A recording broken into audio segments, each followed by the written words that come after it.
hablando de COVID-19, la segunda ola. Según el doctor Excuse, muy probablemente ya estemos en sus puertas, a sus puertas. Ahora bien, no es lo mismo el COVID-19 ayer que el COVID-19 hoy. Los médicos saben más, los tratamientos tempranos. ¿Qué es lo que hoy en día están aplicando? ¿Cuál es la diferencia de cuando nos atacó la primera ola? ¿Cómo estábamos preparados ayer y cómo estamos hoy preparados? Doctor José Natalio. Me permite darle las cifras para que sobre eso trabajemos. Una de las cosas es que la letalidad es un indicador que te dice cuán bien estamos atendiendo o cuán bien podemos manejar los casos. Y a principios de la pandemia la tasa de letalidad era terriblemente alta. Y hoy en día estamos teniendo una tasa de letalidad comparable con cualquier país de los desarrollados. O sea que tenemos una letalidad por 1.5, ya que es muy, muy baja. Es comparable con cualquier país europeo. Okay. Entonces sí, los servicios han aprendido a manejar. Y ahora dejo a los clínicos que llevan. Exacto, los clínicos. Doctor Redondo. No hay duda que esto ha sido un constructo, una construcción de conocimientos al propio tiempo que descubríamos qué es lo que generaba la enfermedad. O sea, una epidemia de algo nuevo, totalmente nuevo. Y hemos aprendido muchísimo. En gran medida, una de las cosas que hemos estado aprendiendo es el hecho de que ya sabemos, y la mayoría de los países han implementado el concepto de atención temprana, de que esa política tradicional de no hacer nada hasta que el paciente se complique y mandarlo a su casa, eso realmente no ha funcionado. Y ya nosotros desde el principio se comenzó a usar medicamentos como la hidroxicloroquina, que fue vejada en un momento, ha vuelto también. Tan polémica. Hay otros productos, sí, las polémicas, la ivermectina. Ahora los anticuerpos monoclonales, por ejemplo, al presidente Trump se lo pusieron en su casa antes de montarlo en el helicóptero para llevarlo al hospital. Por el hecho de saber, y eso fue lo que fue aprobado ahora por la FDA, de que tiene que ponerse en los primeros 4 o 5 días y no pase de ahí, porque si no el efecto es prácticamente cero nulo, ¿no? Entonces hay mucho por donde cortar. O sea, ustedes saben que nuestro grupo ha estado promoviendo el uso de ivermectina. Yo creo que tenemos más que suficiente data, pero se va a necesitar algún tiempo más para que eso sea algo de uso generalizado. Lo que sí no hay duda es que lo que no se puede dejar es al individuo sin tratamiento. No. Porque estamos frente a un virus, ¿sí? Sí. ¿Cuáles medicamentos, para nosotros estar claros hoy en día, ya se probaron uso y error? ¿Cuáles medicamentos no son efectivos de los que nos vendieron como la panacea en un momento determinado y cuáles están funcionando? Y que me digan algo sobre este medicamento que todos estuvimos leyendo, que se hizo con un experimento con hurones, que se llama Molnupiravir, que supuestamente en 24 horas reducía la carga viral en el cuerpo. Una de las ventajas de esta epidemia fue que viene precedida de otras 2 más parecidas de coronavirus y que nos llegó conociendo algo ya. Por ejemplo, hay antivirales que se manejaron en la SARS-CoV-1, en la SARS. En el SARS. Y en el COVID, o sea, el COVID anterior, ¿no? Y en el MERS también.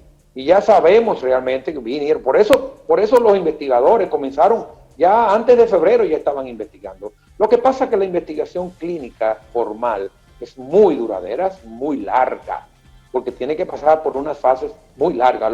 Los estudios que han salido ahora con todo lo que se conoce, termina en Fapinavir y todo eso. Todo termina en hace 6 meses. Todo hace 6 meses.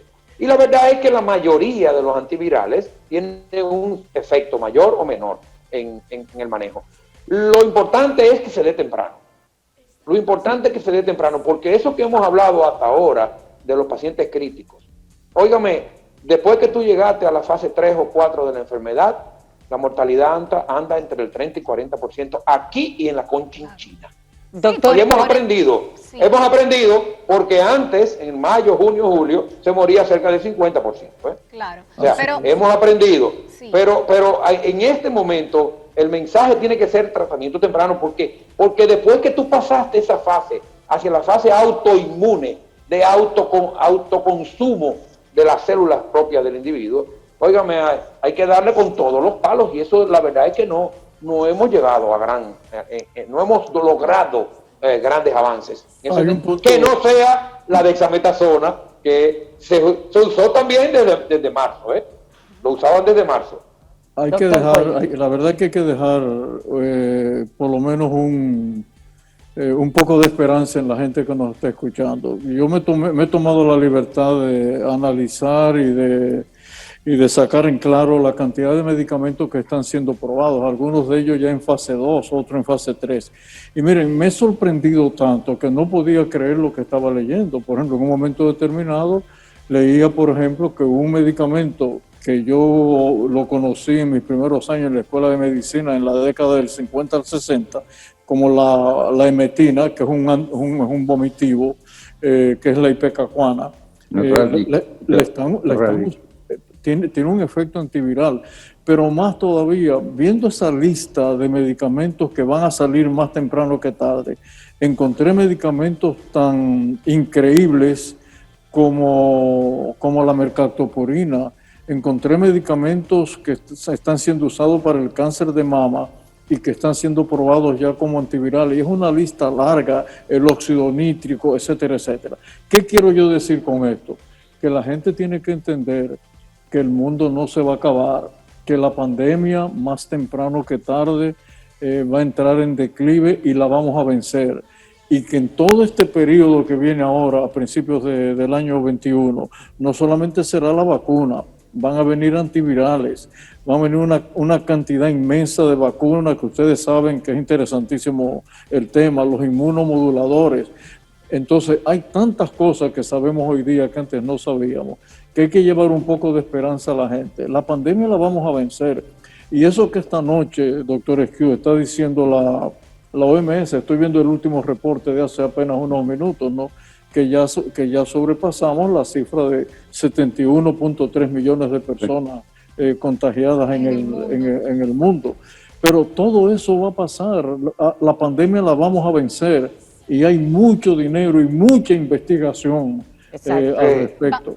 Joaquín, me interesa mucho ese tema porque es cierto, nosotros vamos a manejarnos por los próximos meses en una especie de onda, de olas, que es una segunda ola probablemente, y quizás vendrán otras 3 o 4. Y tenemos que aprender a manejarlo con ella. Así es. Tenemos que aprender a manejarnos con ella. Lo que sí tenemos que estar claro es que para el que se muere ahora no hay más olas. Exactamente. No hay más olas. Sí. Entonces, por eso que yo me he ocupado tanto tiempo hablando y trabajando el concepto de que cuídate en tu casa. Cuídate, por favor. Claro. No te lleve de data que a veces no es entendible. Y entiende que si se te muere un familiar, es el 100% que se te murió. Sí, exactamente. Es el 100%. Y es una tragedia. Y qué tragedia en un país como el nuestro, tan social, tan unificada la familia, alrededor de la familia, que no te lo dejan ni ver después cuando te lo entregan. Esto es terrible. Entonces, para mí, en este momento, queridos amigos, lo más importante es la protección. Y la protección fuera de la casa y dentro de la casa. Obviamente, como decía, se hace un poco difícil el confinamiento en una familia muy, muy numerosa, en un espacio muy pequeño, que lo que estaban acostumbrados es a llegar ahí no solamente a dormir. Entonces, en esos casos, que son una gran parte de la población, tenemos que identificar cuáles son los de mayor riesgo y esos tienen que protegerse, no que lo protejan, sino que ellos se protejan. Exacto. O sea, no permitan que se le acerquen los nietos. Claro. No permitan, tienen que usar la mascarilla bien puesta, y no quitársela. No hay en la nariz, en la boca. Miren, nada más. En la nariz, el que se la pone por debajo de la nariz, nada más está protegiendo al otro. El que le tiene la nariz fuera, no se está protegiendo él mismo. Vamos a hacer una pausa, doctor. Vamos a hacer una pausa y vamos a dedicar, yo creo que la parte final, doctor Esquiu. Que no cuestan mucho, que son sencillas de usar y son las medidas que se están recomendando. Por ejemplo, el uso de mascarilla. Eso depende de mí, no depende de otro, ni depende de una nada. política, ni depende de nada, sino que depende de mí, y eso lo puedo decidir, yo lo puedo hacer, y está al alcance de todo. Lo mismo, las otras medidas que se recomiendan, por ejemplo, que son la higiene de manos, eso lo puedo hacer yo soy responsable de implementar eso, de que nadie se me acerque, como dice Natalia, como dice exactamente. Yo puedo decidirlo, le puedo decir alto, no se me acerque, vamos Y a hablar, pero eso lo puedo hacer yo. Y eso Mira, Ronald, uno de los casos más interesantes fue un estudio que hizo en España, y es que la mascarilla repele la cercanía.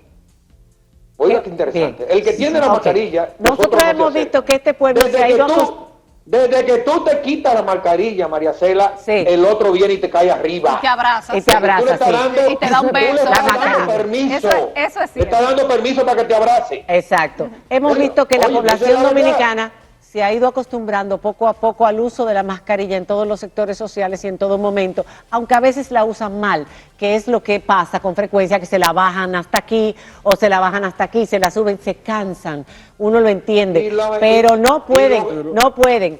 Vamos ahora a hacer una pausa, doctor Redondo, y en el próximo bloque vamos a dedicarnos a hablar de la vacuna que espera como agua de mayo el mundo, pero en particular la que podría llegar a República Dominicana primero, cuáles sí, cuáles no, qué significaría para nuestro país, quiénes serían los primeros en vacunarse y por supuesto los comentarios de nuestros televidentes. Cuando regresemos de